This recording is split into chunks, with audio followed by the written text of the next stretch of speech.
All right, hello, this is an introduction to our physics box, our lesson in the box from Trinity School. This is one of two physics boxes we have. This one is about forces and is ideal for a year 5 group.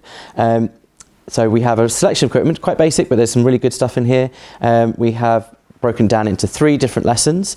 The first lesson, which is looking at impact craters, so we have a selection of these grapnel trays, and we have provided a big tub of good quality sand that you can use, and we have a selection of different types of balls, so just a large tennis ball, and we have two different types of ball bearing which you can drop into the sand and measure how big your impact craters are. You can look at how high you drop the balls. Does that have an impact on the size of the crater, or is it the size of the balls themselves that make an impact on the crater? So that would be lesson 1.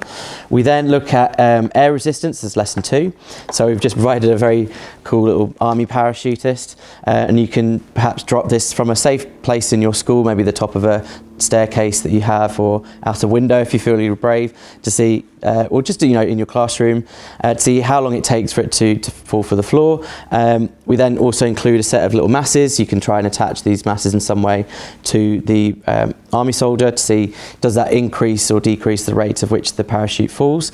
There's also some resources in the pack to talk about making your own parachutes. You could even, we obviously don't provide the material, but you could look at maybe fabric or paper at designing a different parachute. We know many primary schools look at the dropping an egg out of a window and seeing how you can protect the egg, and limiting the amount of resources you have. So that could tie in quite nicely with this lesson. And then the final lesson is all about kind of streamlining. So you could tie in with about designing a race car, and if you want to make a race car very fast, how do you streamline it so there's as little resistance on as possible? So to investigate that, we have these large measuring cylinders which you pour in a quite viscous liquid glycerol, and then you can just practice by dropping in, say, a large ball bearing, and see how quickly it flows through the glycerol, and so you could time how long it takes to get from the top to the bottom.